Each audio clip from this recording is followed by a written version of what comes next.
So hello guys, welcome to my YouTube channel. I remain your host, the legal attorney. Today I'll be talking about prenuptial agreements known as prenup agreements. So prenup agreement is like a written contract between a man and a woman who wish to enter into a civil union or a marriage. So this agreement covers variety or about the man and the woman, both their finances and their duties in marriage, their roles. It covers both the properties that they are bringing into marriage or the one that will be acquired during the course of marriages. And the reason why people draft prenup agreements or enter into prenup agreements is to it shows the duties of each party, and maybe tomorrow if there is a divorce or anything, it does not affect the parties. They don't have to quarrel over properties, finances, alimony to be paid, or child support or spouse support. So it defines the role for each party. Now I'm going to talk about the issues of prenup agreements. Now the issues mainly is about division of property. That's the first point I'm going to make. People draft prenup agreements or enter into prenup agreements.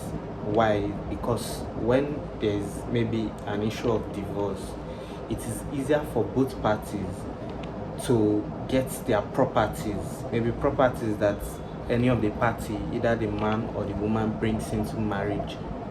He or she goes with that same property where there is a divorce.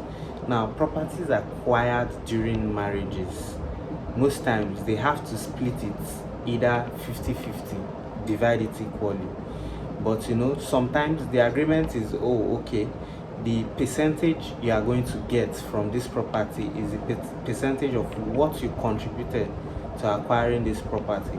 For instance, if a property, maybe a land or a house, is bought for 100 million naira or $100 million, and the husband maybe brings out $80 million to acquire that property, and the wife adds maybe $20 million, they might have a prenup agreement that this property will be shared in the ratio of 80 to 20%.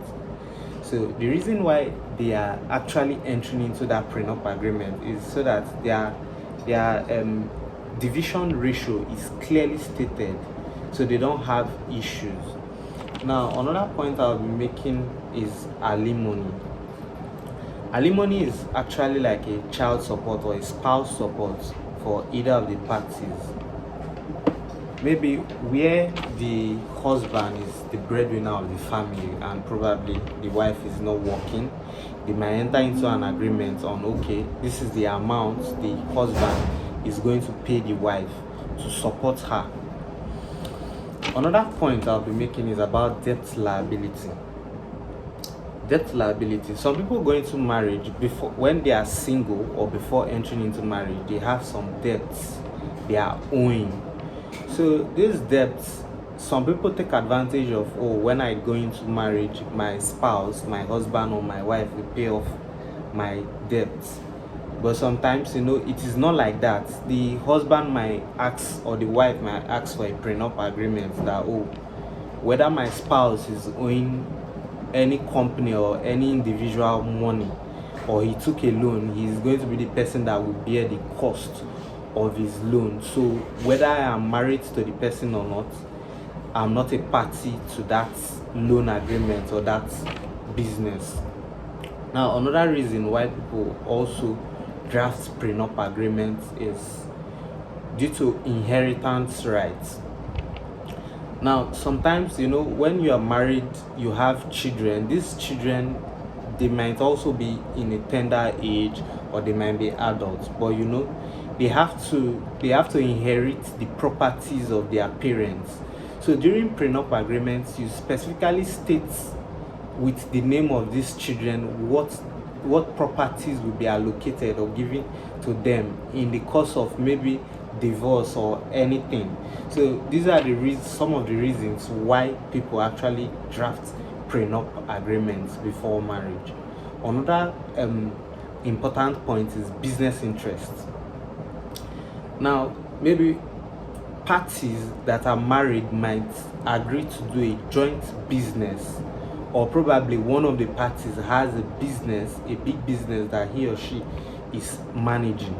So in prenup agreements, the business interest will be protected.